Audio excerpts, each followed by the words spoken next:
Hi, everyone, and welcome. This is a pilot episode of what we'll hope will be a new podcast slash YouTube video type of stream where we're going to interview mature, that's a horrible expression, traders back from the day, what I would Experience. consider the experience, what I would consider to be the heyday of trading, particularly the 80s and into the early 90s, and where there are some great traders with some great stories. And I always get asked about stories from those days. And so we're going to bring back some of my old trading mates. And my co-host on this is an old trading mate of mine. And I mean old in terms of a former trading mate of mine, is Stewart Calvy. Stewart, do you want to just let the viewer know a little bit about yourself? Yeah, so it's going to be slightly confusing because it's obviously my twin brother there is in the other screen. So known Gary since the 80s. I started trading in 1986. Well, I started in the industry in 1986 as a 16-year-old fresh out of school, and lasted just over 30 odd years within investment banking in various organisations. Started out in Japanese warrants like Gary and my brother, but I'll let them talk about that. Went on to other products, ultimately traded emerging market equities for over 20 years. A large part of that career was at a Dutch firm, ING. So that's me in a nutshell. Left the industry in a formal basis in 2018, but still very much engaged with markets. That's it in a nutshell. Fantastic. And hopefully one of these episodes, I'd love to interview you for, Stuart. I think you've got some fantastic stories, great history, and some great insights as well. So there will be an episode on Stuart. But today for our pilot, and as Stuart said, you're not seeing double. You're seeing Stuart's twin brother, who was another former trading associate of mine from back in the very, very early days, is Stuart's brother, Andrew Calvy. So welcome, Andrew. Thanks for being our guinea pig on our first pilot episode. But just before we ask you our questions, briefly just tell the viewer and the listener a little bit about your trading background. Well, the early part of the thank you for having me on, by the way, Gary and Stuart. The early part of the journey was the same as Stuart's, and that was by just some pure twist of fate. That we ended up in the Japanese warrant market in the mid to late 80s. That being a function of the fact that it was, the height of the Japanese bull market, and there was an active industry in London for the Japanese product. So just by pure coincidence, we ended up in the same space. And then my career had similar duration to Stuart's, best part of 30 years. The journey took me for best part of a decade to one of the world's largest and most secretive and successful hedge funds. Concluded at a Japanese institution 7 or 8 years ago. So I kind of started my career in Japan and ended it in Japan. I spent time overseas. I worked in Japan, 89, 90. I worked in Hong Kong. Always been involved in Asian markets to some degree, but my journey also took me to trade European markets as well in the latter stages of my career. Mostly always been a derivative product of some sort: warrants, convertible bonds, listed derivatives, OTC derivatives. And just a little factoid on the back of that. So Andrew, when we were 19, he was sent to Japan to work for a secondment. And as I say, we were working for the same organisation, and I was sent out there for 2 months. So this was November, December of 1989, and we were working in the office the day the Nikkei hit the all-time high, and everybody was convinced it was going to go 45,000 and beyond.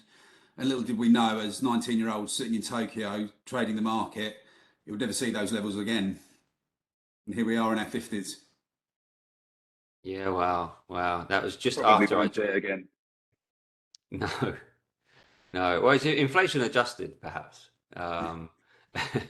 At some point maybe, but no, that was just after I joined, and yeah, incredible the difference in the way that industry was at the time.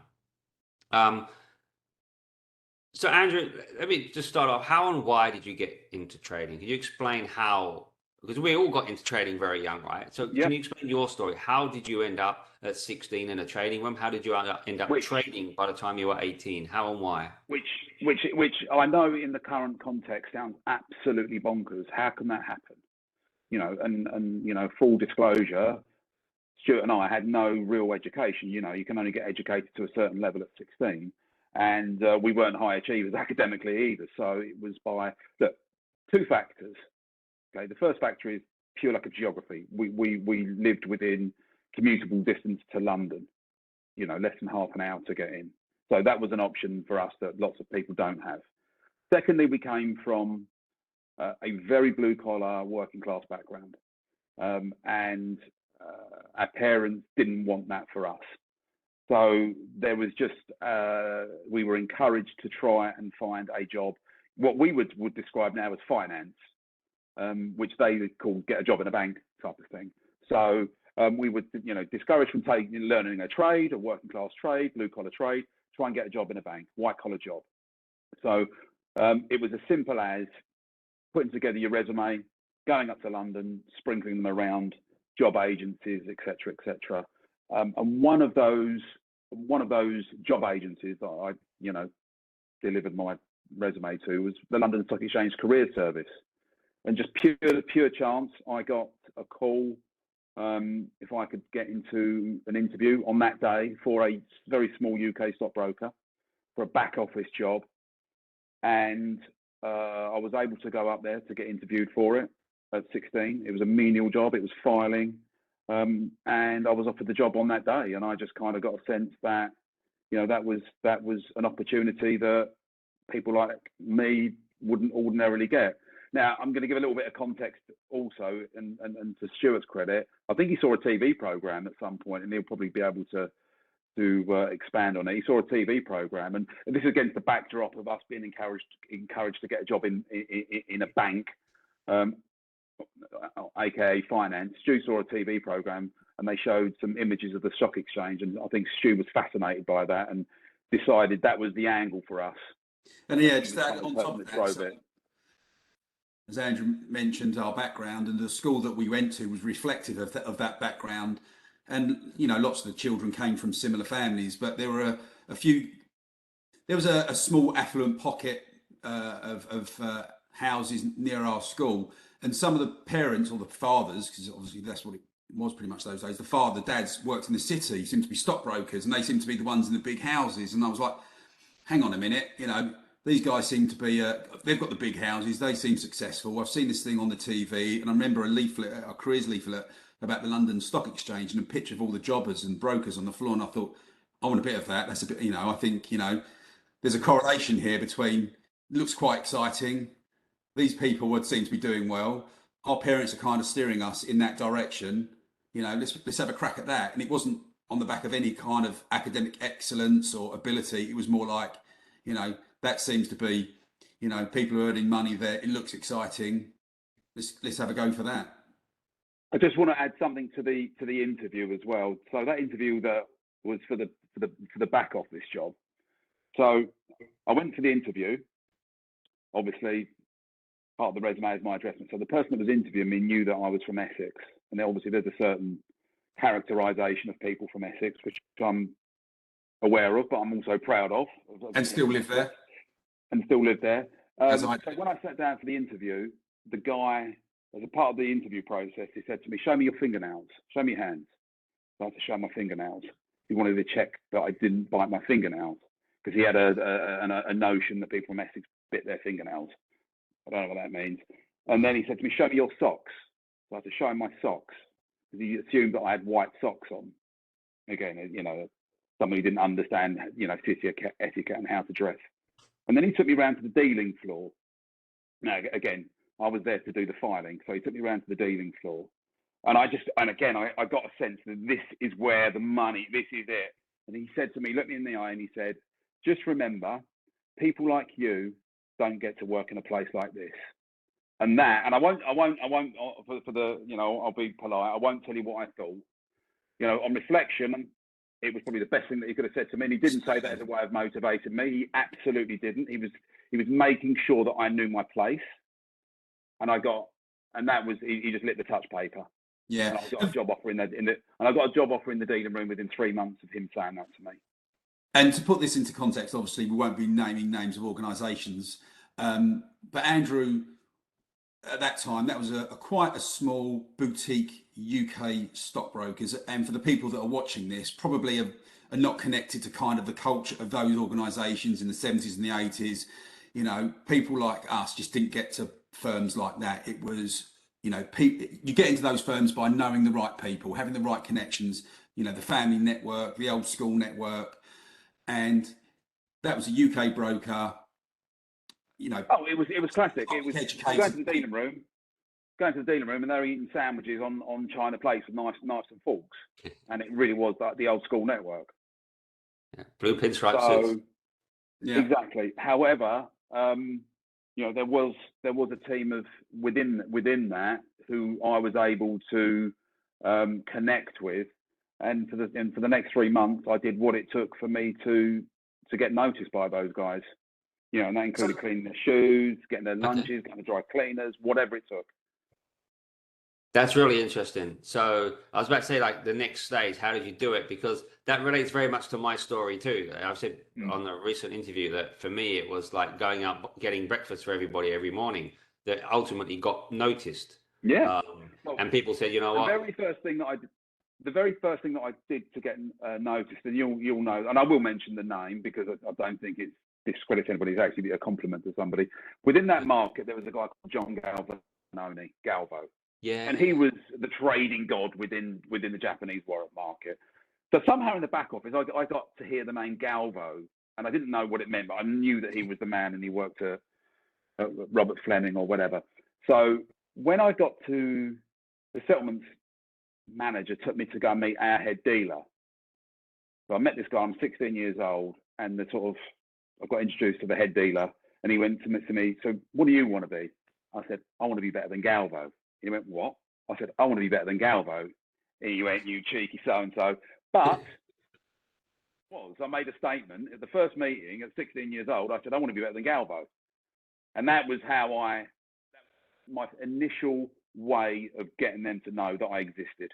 Oh, and then from that point, fulfilled that potential. Sorry? Did you fulfill that potential?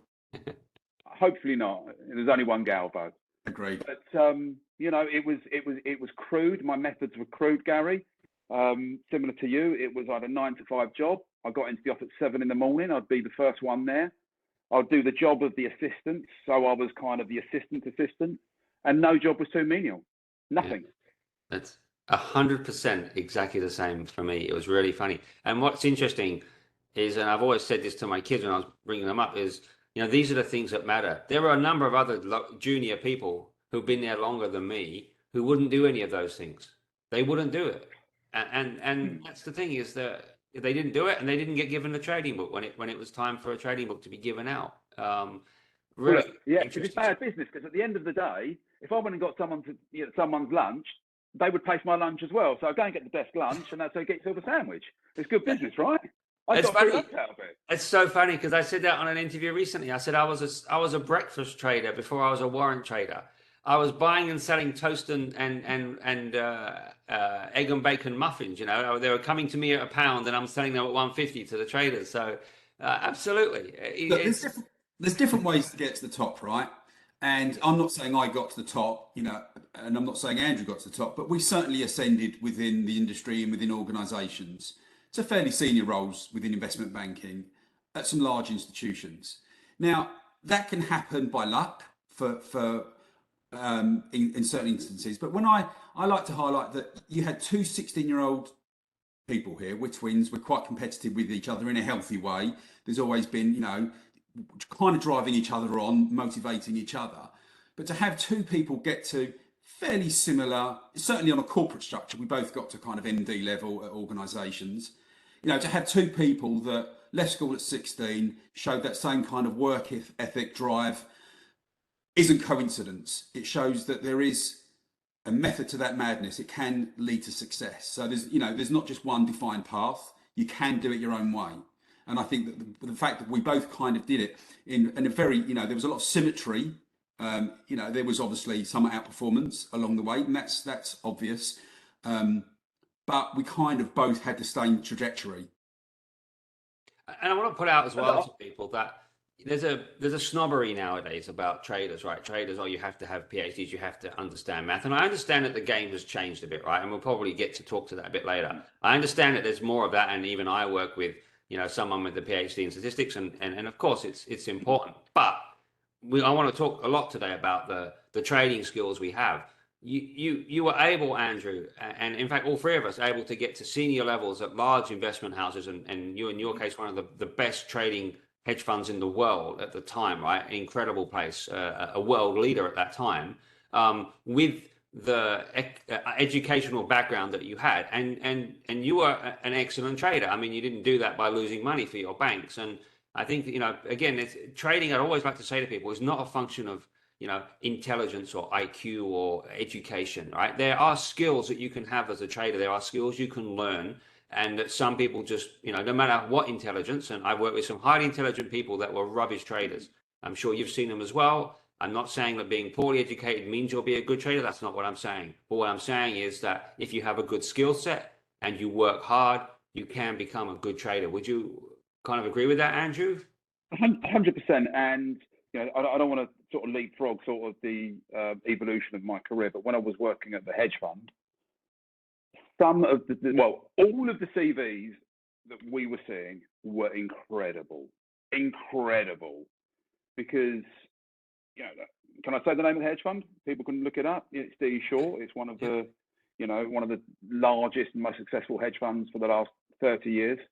The caliber of the employees there, unbelievable. Everyone at the top had PhDs, pretty much. Been on math Olympiads for the the US, etc., etc. The caliber of the CVs there, the resumes, was incredible. We always interviewed in pairs, and I was always thankful because there would always be someone with me that was able to sort of stress test them on the academic side of their resume, and then I could try and be there and try and get a sense of, can they actually trade though? And my sense for that was always quite good. You can get really smart people that are really good traders, and you can get some really smart people that just haven't got a clue. And usually you get a good sense for that when you can have a conversation, especially if you take them off base from what their academic career is. Yeah. And just find out about them, and then you'll get a sense if they've got a feel for it. And that's just funny. And obviously I want to mainly obviously we want to interview you today, but I just want to put an anecdote from my background on that. Is that actually when I was at ING, I got asked to interview at a rival investment bank, and so I wasn't looking to move. I just got a phone call, and as you do, you'll always have the chat, right? It's worth finding out what's happening elsewhere, and often interviews are ways you can also figure out what's happening at that bank, what's going on, because you're trading against them, you're a rival, so it's a good way of finding out what are they like, what are they doing, what's their weaknesses, why are they looking for people, that kind of thing. So I went to this interview, and the people interviewing those PhDs, right? And I like you, I left school at 18 and I didn't study maths at A level, and I've never considered myself great at maths, even though I'm a derivatives trader. I'm not a mathematically trained person. This guy, or these two guys, spent the whole interview just trying to trip me up on very tricky math questions. And I just said, that's not me, right? I'm a trader. And I understood convertible bonds, and which is what I was trading. And P&L wise was all good, but they were just trying to trip me up on maths. Fair enough, they did it, right? And of course, the interview went a bit horrible, and I had the same experience. Petered out. And the funny thing was, 3 months later, that guy is interviewing at ING for a job. Why? Because him and his partner who were trading there had been closed down because they'd lost so much money. Look, there's a lot of internet. I just remember him coming in, and they told me, "Oh, we got so and so coming in." I'm just like, I don't want to go near it. Don't want to go near it. And it was, again, it was, to me, I didn't feel good about it. I never feel good about someone losing their job. But this idea about it's all about how smart you are, there's a lot more to trading than that. And we will touch on something because I'm mindful of time as well, but we'll touch on something like that. So I think it's fantastic. You two have both got great stories. Like I say, Stewart, can't wait to interview you as well. I want to get into everybody loves trading stories, right? Mm. And back in the heyday, the 80s, there were some incredible things happening in these banks, right? Just people probably wouldn't believe some of the antics that we got up to. So, can you give us one or two stories from the trading floor from one of your banks you were at that people will just go, wow? What sort of trading, sort of non-trading stories in terms of just the culture, the way that. Give us one non-trading story, maybe something that someone did, a bet Yeah. or a dare, because those things were going on, right? And everybody sort of read, Liar's Poker, know that there was a lot of betting and dares and things going on within trading rooms. So maybe one of those stories, if you've got a good one or something. Well, look, culturally, we will never go back to that, and we shouldn't go back to that. It was collegiate, it was locker room, with the benefit of hindsight, kind of lots of inappropriate banter, let's say. However, but it was of the time, and so when you see the films Wolf of Wall Street and Wall Street itself and trading, it was like that. It actually was like that. Having strippers in the trading room did happen, wrongly or rightly, it did happen. One of the rites of passage for us, if we ever had an intern come in, they would get sellotaped, either get masking tape to a chair. They physically couldn't get out of it. Sometimes, you'd sellotape their face up or whatever, and then they'd be left to go up and down the list for as long as we allowed to do that. For as long as we allow, and it would be perfectly acceptable to walk into a lift and there'd be someone strapped to a chair in it and they'd be going up and down. It was just okay. Everyone just like kind of turned a blind eye to it. And one of the senior guys on our desk, he brought his son in, and who played golf. He was a teenager, and he brought a friend in who was considering a career in finance. So he came up with his friend to spend a day in the trading office, and he was so shocked with the behaviour that his friend was taped to a chair, and the other one was a wheelie bin. Actually, we'd put someone in a wheelie bin and put them in the lift. But that person that was so shocked and horrified by our antics decided that they were going to pursue their golf career and actually become one of the top 10 UK golfers and world top 10 golfers. So we're owed something there. But look, gambling and betting. One of the ways that we taught people to trade, to spread bet, was, and we would do it for money because we felt that if you did it for money, it then has impacts. But it didn't. No one ever went bankrupt by doing it. But we would put numbers in a cup. Everyone would write a number between 1 and 0 and 20 into a cup, and then if there's 5 of you, you know what the makeup is, you know what the minimum and the maximum is, and you'd start to make a market out of that, and then you'd pull the first number out. If it was a 0, the market would collapse. If it was a 20, and that was how we taught people to trade, youngsters to trade, including myself. But we did it for money, so that you understood the impact. You understood what a short squeeze might feel like, just by playing this simple trading game. Numbers in a cup, pull them out one at a time.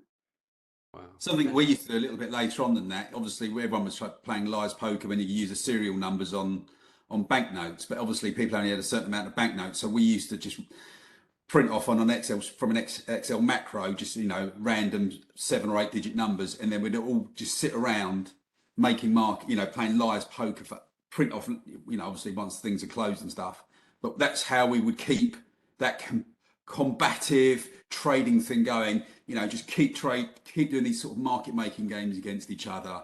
It was fun. It was people took it seriously.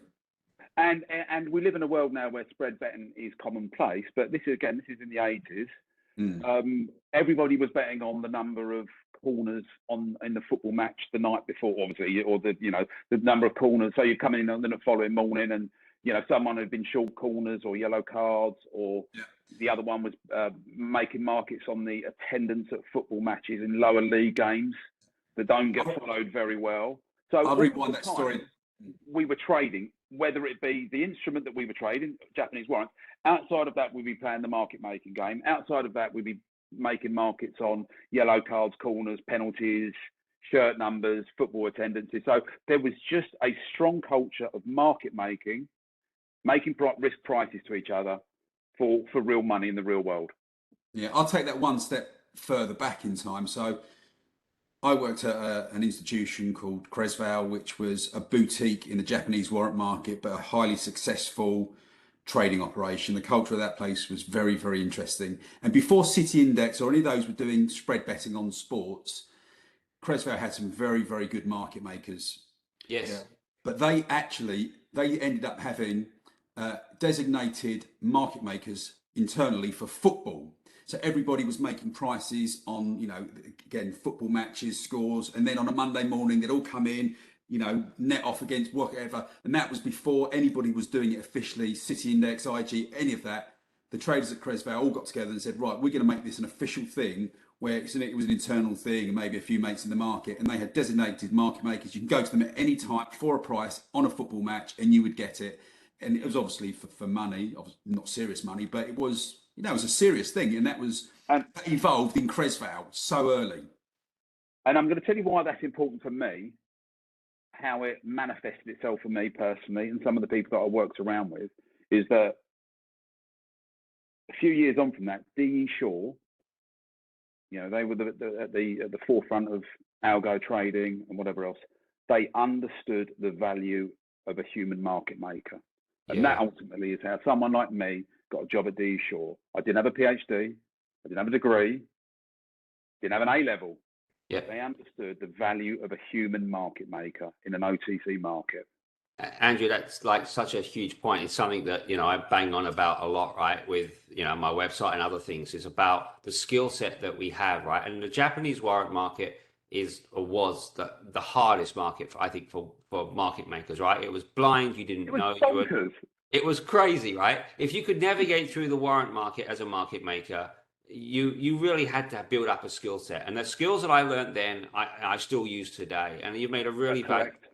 I think it's, and I want to provide relevance to people, like people like yourself, to the modern generation of traders, because what we did was diminish, and people think, oh, market makers and blah, blah, blah. But the skill set, like you said, and even D. Shaw realized they needed people like you. And I think it's a fundamental flaw of a lot of high frequency trading houses and modern trading houses. I've taught people who've come out of some of the biggest market making firms going out there now, some of the biggest hedge funds in the world. I've taught people who have come out and they have basically no market making skills.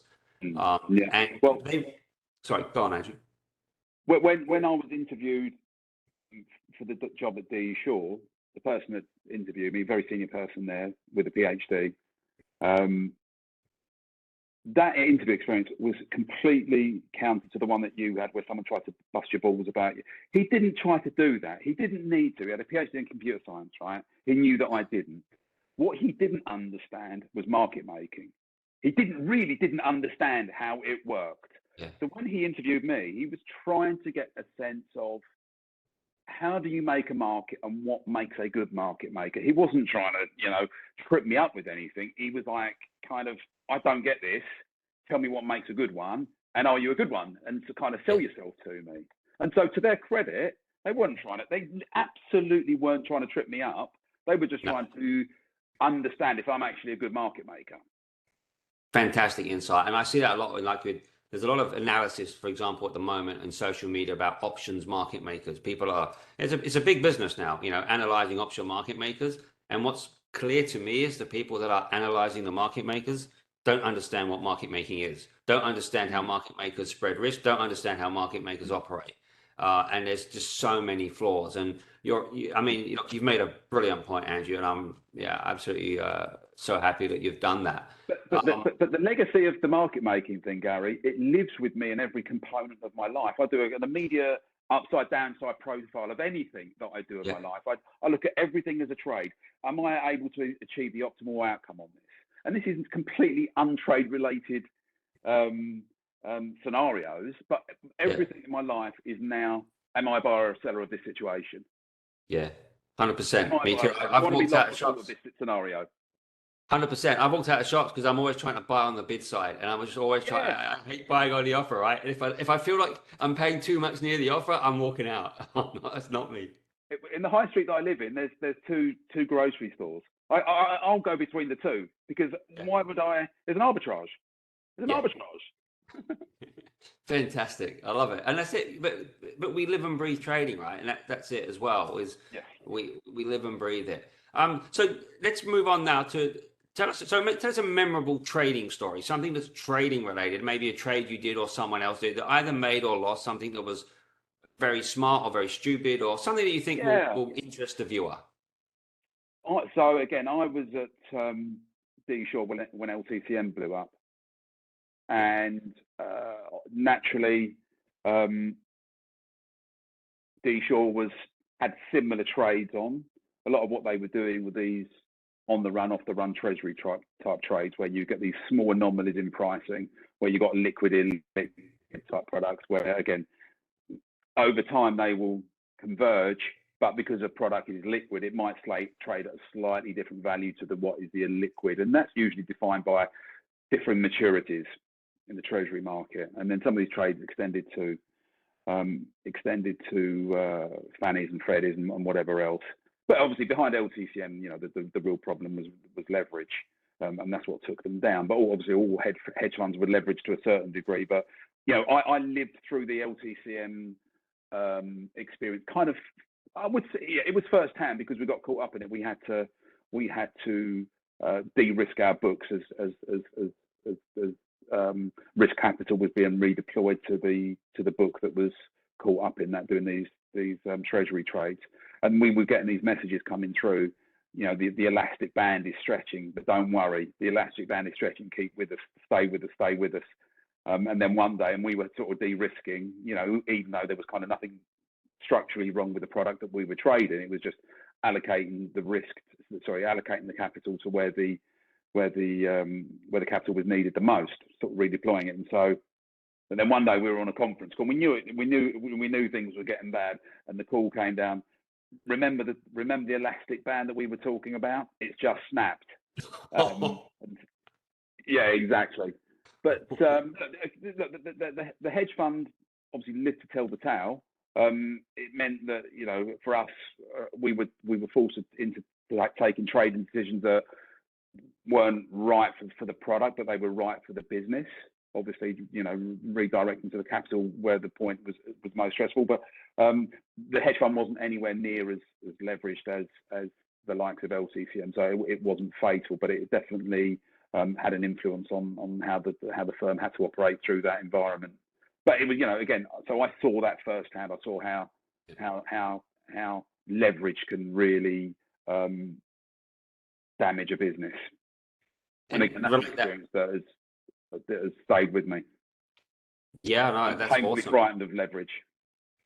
Yeah, and relate that back to what we were speaking about before. LTCM was an investment bank full of the PhDs and the smartest people that would have turned their nose up at traders like us, right? And in fact, I won't go into it now, but I have a story about that also linked at the time, where traders from LTCM were just feeding back to traders that I was working with that he doesn't know what he's talking about. He's wrong. He's wrong. He's wrong. And it turns out the trade that I was doing ended up being a very, very good trade. But continually hearing from these people, he doesn't know what he's talking about. And it was just, the smartest people. It's not about that. So that's a cool story. So what they were really good at doing, the guys at LTCM, was using their reputations to get ridiculous amounts of leverage. It was as simple as that. It wasn't, people believed that they were the smartest guys in the room, and because of that, they extended them 100 times leverage or whatever they ultimately got to. So it wasn't their smarts that got them the leverage. It was their reputation of being smart, if that made sense. Absolutely. And it's interesting how that's repeated again and again, though. Yeah. After the LTCM, it's happened again with other. In my experience, when I've seen really big losses in investment banks or hedge funds, there's two reasons. The first one, which is diminishing now, is just fraud, right? Something bad like a Nick Leeson, or there's just fraud. But the second thing, and the one that's blown up many trading desks, is people that think they're too smart. And it's happened on many desks, right? People that think they're too smart. I know so well. And then they do leverage up, or they see an anomaly in a market. And people like us, and I've seen this firsthand because I've been involved in this discussion, where people have said, this is ridiculously cheap, we need to buy it. And the conversation from us will be, there's probably a reason why it's cheap and we just haven't figured it out yet. And and then you could, that's, will blow up. No, I know what I'm talking about. And that over smartness, can sometimes lead people astray. I think we have that.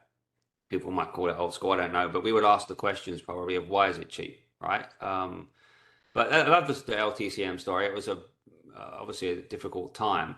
Andrew, I want to talk about trading room culture. Yes. Because it's gone now, right? There really aren't trading rooms like before. Now, some of the viewer out there might have heard of, for example, futures prop rooms, and they're pushed to a lot of retail traders. Yep. Prop rooms are great places. Now, in my experience, I do not think they're a great environment, right? They don't teach people very well. I don't think the culture of prop rooms is any good. If I was to have a prop room, I would have nothing like the current culture. And trading room cultures disappeared because they just don't really exist like they did in our day. So I want you to explain a bit about some of the banks that you've worked at. Do you think culture was an influence on the P&L of the desk? And tell us about the best culture you had, why it was such a good culture, and what was good about it. So if people were to say to me, if there was one component to your career that allowed it to succeed, what was it? And I would say that I was a part of a team for nearly 20 years. Now, the core of the team remained together for nearly 20 years. People come and go at the periphery, but the core management of the team, people, imagine concentric circles. The first 2 or 3 of those concentric circles were together for 20 years. And I'll say, got the core, you've got the guys that are running it and whatever else. And the value in that, it means that we just understood our business. We understood the product.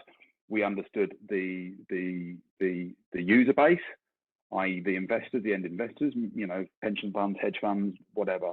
We intimately knew that business inside out, and we knew each other inside out. So when you're part of a team, there's no single ownership of P&L on a particular trading book. There's no particular single ownership of a P&L for a region. Salespeople don't have exclusive access to a particular end client, because we always observed that the client is a client of the firm, it's a client of the business, it's not a client of the individual. The P&L is about the team and not the individual. We all recognized that individuals can have a good run, individuals can have a bad run. A certain market, let's say you're trading a sector, your sector could be in vogue, could be out of vogue, the sector could be hot, so you're in the hot seat. And then you could be sitting there trading, the dullest of sectors for a long period of time. But we didn't penalize people for that. So our skill sets were interchangeable. If someone was off, someone could step into that seat. But key to it really is team and the longevity of that team. And we took that team to 3 different institutions over the best part of 20 years. And that to me is something that is lost. When you silo people, whether it's your own P&L center or your own desk is siloed, your attitude completely changes. When you give people, you give people a sense of they have a stake or some meaningful amount of ownership in a business, they respond differently to it. You make somebody a lone wolf, that's not good for a business. You make someone a part of a team where they feel they're a meaningful player in that team. The outcomes of that are way different. So that for me, team, that for me is the key part of the success of my career, was being a part of a team for 20 years. Yeah, and as you say, that core team stayed together in 3 different organisations. Obviously, I know that journey, but how much? And obviously, people's skills remain the same, and abilities and approach to business remains the same in those 3 different institutions. But how much influence did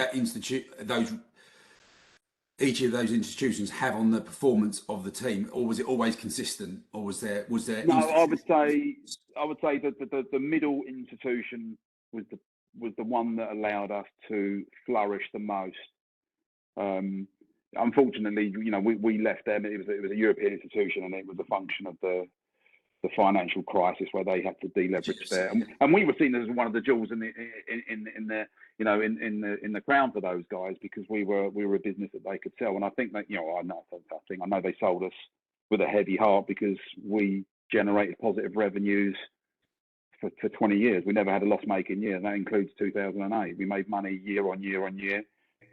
We understood the cyclical nature of our P&L. We knew how to allocate risk, where to allocate risk, how to allocate it, how to rotate it, when to rotate it. We understood that within the desk, people had different skill sets. We knew when to lean on certain people's skill sets at certain times. Some guys were more top down, bottom up. Sometimes some guys more bottom up, top down. Some guys, there's particular traders too that really watch charts and whatever else. And we understood that there was times that some person had a better feel for the current market environment at that point in time, and we knew how to deploy that person at that point in time. So the GFC, how did you guys manage to remain P&L positive during that turmoil? Sorry, say again? During the GFC, you said you made money during that. Yes. So, what's the strategy in that? Okay. So, I was running risk at that point in time for the convertibles product, and I had been, and I remain scarred from my Japanese experience. I think I'll always be a perma bear. I know that even if you're a perma bear, there are points that you've got to be bullish, and I have been bullish. But as we said, we were in Japan at 19 and just watched it go down for 20 years. So I've seen it, yeah. So, but my journey up to 2008, it took me through. I was trading Japan at the height, and when it rolled over, and then really saw a bear market when it took hold, and deflation when it takes hold, and how that really plays out. I was trading Asia during during all the 1998, all of the Asian contagion through the currency crisis. So I was trading that. I saw firsthand the unwind of leverage through the LTCM experience. Obviously, we were there. We watched and witnessed. Although I wasn't trading the US markets, hadn't traded. I wasn't trading the US, but witnessed the meltdown of tech in 2000. So there were probably 5 events that I had experienced where, when the market turns and there is no bid, it really, and everything is for sale, it collapses. And in 2007, I could sense, everyone was talking about subprime and everything, and I was seeing businesses in structured credit and CDO squared and CDO cubed, and it just felt like a combination of what I'd seen through leverage, through the LTCM experience, a rollover of an equity market. And when that unwind happens, you cannot stop it. It is unstoppable. Yeah. And I just felt it was coming. So we started to, and the trading books that you were always long. You were long product, but then you would adjust your macro view around it just by adjusting your deltas. So we'd be long converts. We'd either adjust our view by skewing the deltas, or we would maybe just trade some index against it if we wanted to take a particular short-term view. But for a convert book to be net short convertibles does not happen. You're always long, skewing your deltas, and with a macro overlay. We got shorter converts in the back end of 2007 because I was stoppable to get the book short. When we hit 2008, and it was, obviously the big downdraft was Lehman's, when all of the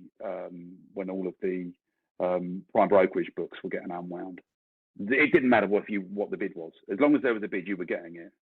And we were buying converts at less than around 10 cents in the dollar that paid back in full eventually. That got back to 100 cents in the dollar. Now, look, I won't sit and say we ran them all the way up, but we were buying stuff at 10 cents in the dollar that we ran a long way up because we had the capability to do it, because we could be on the bid. We weren't sitting there with $1 billion of losses. I think Credit Suisse, who were running one of the bigger books, they lost 1.4 billion in 2008. We made money because we could be on the bid. And then as the rally started back in converts late 2008, it was a bit of ahead of the tape in terms of equities. And in 2009, we had a record year. Yeah, and it just, guys, and that is a function of the journey that I've been on, just seeing bear markets, seeing the unwind of leverage, seeing things turn, understanding what happens when there isn't a bid. Exactly, and I was going to say that, we've got the battle scars on our back of all of those things. We went through those cycles, and we've managed to navigate them one way or another. But, you do pick up battle scars along the way, and it ultimately sharpens, it keeps you, sharp. And this is why it's really important. When we sold our business in 2011, and again, this was a function of, the European Bank having to sell parts of their business to protect their balance sheet as the European financial crisis took a second leg down in 2011. When we put together our business plan, it was a 20-year business plan, showed profits for every single year. Now, look, granted, 2008 was the lowest profitable year of, if you didn't understand the financial crisis and you looked at 2008, you'd say, oh, that wasn't a great year. But obviously, everybody understood what 2008. So when we showed the potential buyers of our business, the 20-year revenue history of it, including US, Japan, Asia, Europe, all they wanted to talk about was that low number in 2008. How did you make that money? How did that happen? Even though there were bigger numbers around it, almost all the numbers around it were much bigger. That number, the fact that we were in the black, they just wanted to know, how did that happen? How did you do that? How were you profitable the year before and the year after, but managed to, because, there were people that made loads of money a year or two after, but they had absolutely got carried out in 2008. We didn't. We made money. You've got a point on this, haven't you, Gary, about people making money in bull markets, but as soon as it turns, everyone just blows up. Yeah, and to me, that's a sign. There's a lot of the modern day hedge fund trader, and you see it, and they make money when the markets go up, and they lose money when the markets go down. But leverage, right? And to me, they just trade like leverage retail traders. The skill of a trader is being able to make money in all conditions. And there's a lot of hedge funds, with smart people out there who make really big money when the market goes up, but as soon as it gets choppy or market goes down, they lose. And again, I think it's a function of the skill set. Like you said, it's not just the battle scars you learn from those scars. It's the skill sets you had, the skill sets of a market maker, which I still believe are the best skill sets that I've ever seen amongst traders. Modern day people will say coding is the most important thing. I still think that the skill sets, the trading skills that we had are important. But that, if you make money when the market goes up and lose when it goes down, to me, you're just another retail trader. There's no skill in that, right? The skill in trading is what do you do? What happens to you when the markets go down or become extremely volatile? So you've just done another great example of how in a team environment, how you coped through that and did well. Yeah. And to that point, I don't want to take exclusive credit for our performance, because clearly the team around me had gone through the same journey, so they understood the call that was being made. So it wasn't as if a single person was responsible for saving the reputation and the P&L and the balance sheet of the bank, but it was it was the team around that understood what was going on, because lots of us had seen it. There were one or two characters that were sort of fresh to it, and I think we're a bit freaked out by how aggressive we were about de-risking the book, and because it kind of just seemed like in 2007, what were you on about? It's still sunny uplands or whatever. But we could see. So it was a team decision, but because a lot of us have been through the same journey and witnessed the same things. That's brilliant. The sort of last topic we want to get to, Stewart and I are both very interested and want to also highlight a side of trading that perhaps gets swept under sometimes, but all of us that have worked in the industry have seen this firsthand or experienced it in some way, which is the idea of stress in trading, of mental health issues and traders struggling. And so, did you find trading stressful in that environment? Okay. Any mechanisms that you use to get over that? Have you seen trading affect people? And just some advice, because it is a difficult industry. So do you have any advice to people on that side? How did you cope with Well, it, and what did you see? again, my experience may not be consistent with lots of people's experience in the industry because, look, it's stressful. Okay, there is no denying that. It is stressful. Okay, it's going to take you to the wire. You're going to second guess your ability as a trader, as a human being. However, like I said earlier, I wasn't a lone wolf trader where it never felt as if this carries on, I'm going to get the sack. Now, I know that is way different to lots of other traders' experience where they thought that if this bad P&L run continues, I'm going to lose my job. And that is a horrible stress to live with. Largely speaking, the team that I was working in and was a part of, genuinely, I don't think anyone ever really lost their job because they had a bad run of P&L. If you can take that anxiety out of somebody, you trade in a different kind of way. Now, look, if someone was having a bad P&L run, we would talk about it. We would try and understand it. We would try and help. So I think some of the anxieties that I was going through and some of my colleagues were going through were just natural trading anxiety, where you're second guessing yourself, questioning yourself. Am I good at this? Am I bad at this? However, the framework that we cultivated tried to avoid people thinking, I'm going to lose my job, I'm going to lose my job. And then you start doing counterintuitive things and you start behaving in a particular bad way. So we would, it wouldn't be unusual if you would just say to someone, listen, let someone else jump on the book, let somebody else take care of your positions for a while, tap out for a little while. So, super stressful, but I think we had a release mechanism that didn't make anyone feel suicidal or they were going to have to go home and tell their wife, we've got to move because we can't afford to pay the mortgage anymore. We didn't allow that to happen. We just recognized someone was having a bad time. Why are they having a bad time? Well, their sector might not be doing them any favors. And just, we were able to recognize that and help people. So, look, super stressful, but if you're in a part of a team that understands the stresses that traders can be under at certain points in time and why, and recognize it and respond to it, it's a much easier place to navigate than if you're just sitting there trading on your own, watching your own P&L and worried about getting the tap on the shoulder. What about life after trading and not having that kind of intensity and adrenaline, a period of adjustment? Yeah, and that period of adjustment continues. If, like I said earlier, I feel if it wasn't in my DNA, it definitely has been coded into my DNA. Everything is a trade, and so it's a void in my life now not to be trading.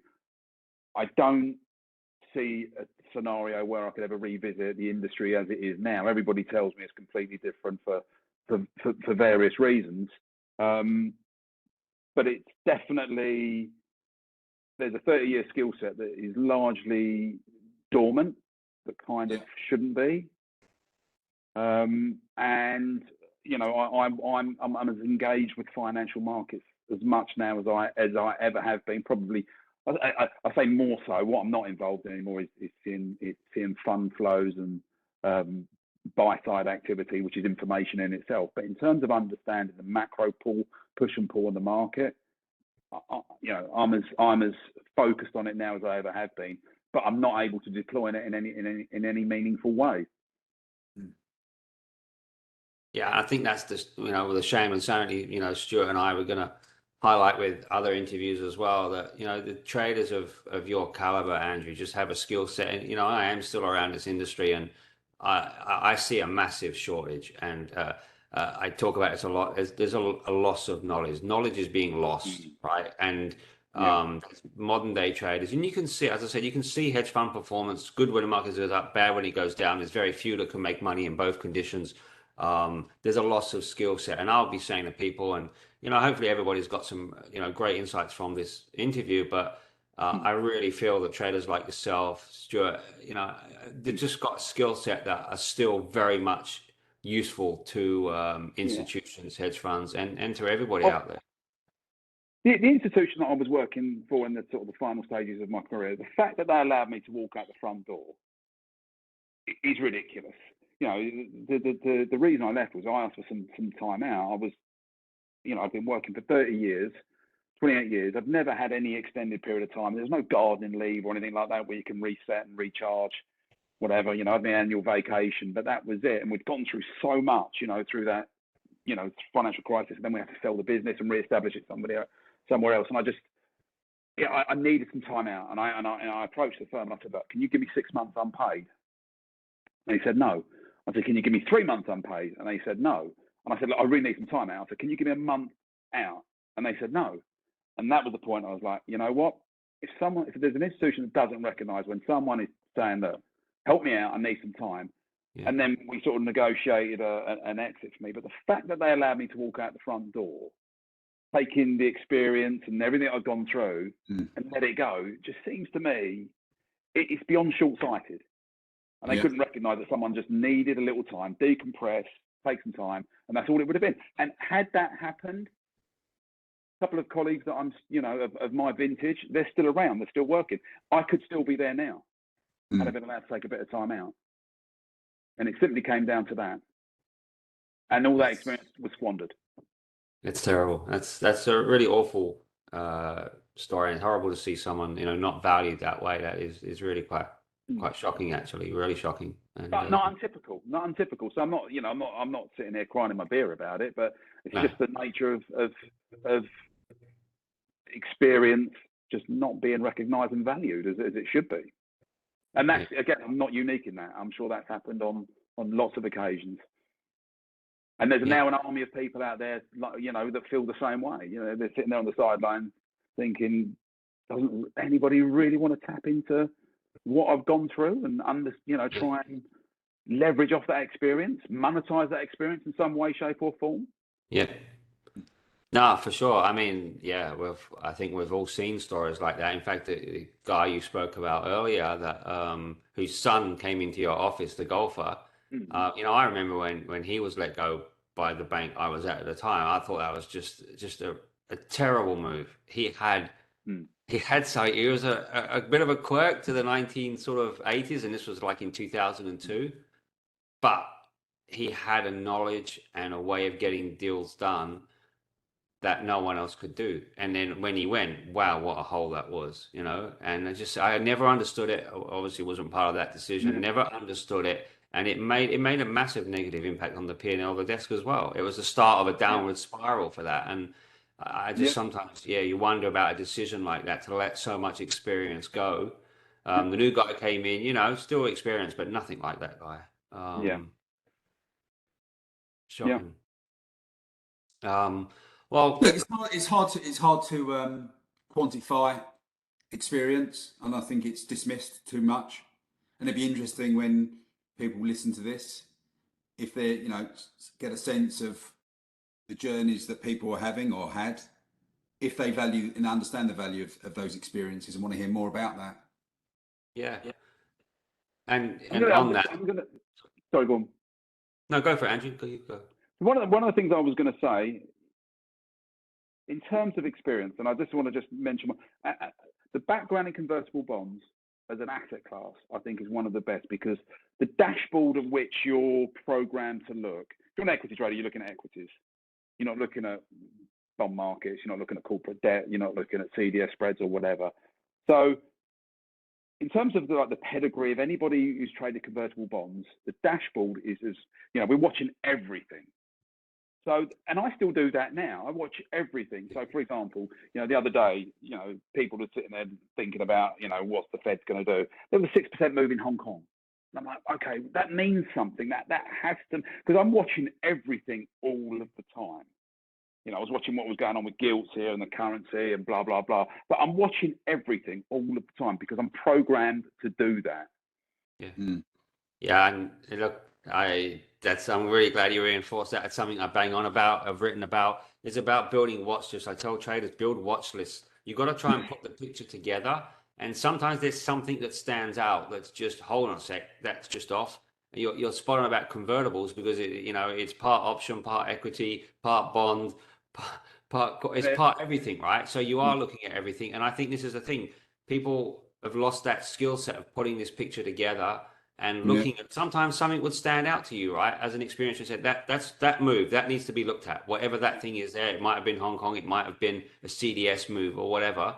But that ability to say something's not right here, there's just a little bit of disconfirmation out there in a market, and then following through. What could that mean? What could be the implications? And that lateral thinking, that's when you get driven along. What could that mean? What are the implications for this market? And that's why I've always said that's where the best trades are, is lateral thinking, when something that, everyone is looking at one thing and you're seeing, what's just a bit outside of it. Well, what the apex example of that is someone like CNBC.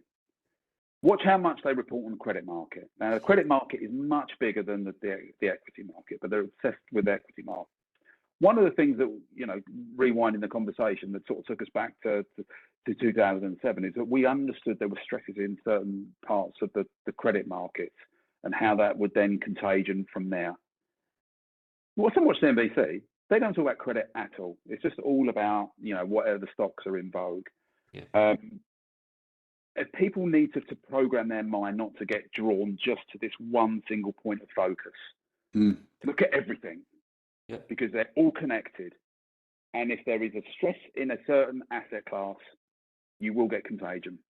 One thing to remember about equities is that, roughly, I don't know what the number is, but I'm going to put a guess out there. It's in the mid to high 90% of equity participants only ever trade from the long side. Yeah. So there's very few people who short sell equities, right? As a percentage of the whole equity universe, number of participants. So are you going to see signs of stress in the equity markets early? You're not, because most people are only ever buying, right? They're only long, and they only sell when they have to. So you're going to need to look elsewhere, credit markets, where, and another point about it is, in credit markets, you don't get retail traders trading them. So that's where you see a market with just pros. Bond markets have predominantly pros. So these markets, you're getting, potentially you could argue will be more informed decisions. In equity markets, you've got, fund managers who only must buy stocks, right? They get X amount in every month and they just got to go and buy stocks. They're not, so they're always going to be buyers. You've got retail investors who are still quite a large universe, but you're not going to really see information. The brokers are generally just putting buy recommendations on. They don't generally put sell recommendations on. So where are you going to get that information? Where are you going to get the information that something might be wrong? It almost has to come elsewhere. And equities will kind of be like the last chain there. So I'm glad you reinforced the idea of they're certainly not the lead indicator. No, they're the lagging indicator. No, and with that participant profile, they're not likely to be. That's just the way it is. The people in there, the way they trade, the way they look, they're not likely to be a leader. So that's just brilliant, and it's really just so I've so much enjoyed having you on. I haven't seen you or spoken to you now for, I don't know, 25 years or something like that. Really, a long time. A long time, and we actually, we sort of traded against each other, right? In our early days, we both traded the same part of the book, but for different banks. It was the funny thing is, right? You would try and rip each other's eyes out while the market was open, then go and have a beer with, again, functional time, go and have a beer with each other at lunchtime, and then go and try and rip each other's eyeballs out in the afternoon, then go for a beer together afterwards. Exactly what it was. It was great. Although there was a few people that I didn't have beers with. I don't think they liked me so much. But I always felt I got on with you. Maybe because you were ripping my eyes out too much, but I always felt I got on well with you. So I always loved chatting to you. But look, to the viewer out there, this is our pilot one.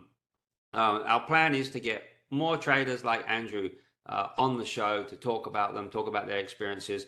Please provide your feedback in the comment section. This is just going out to YouTube on my YouTube channel for now. Please put out your comments in the comment section, what you liked, things you didn't like, don't like pink t-shirts, whatever it might be. Just let us know, and so that we can improve for the next one as well. But say Stewart is going to be my co-hosting this together, and I'm just really happy to get connected. And Andrew, just wanted to say thanks so much for coming on and being our guinea pig. You might become a co-host. Co-host. You can sit in for me. You can sit in when Stewart's not there, because none of us will sort of recognise there's a difference, exactly. right?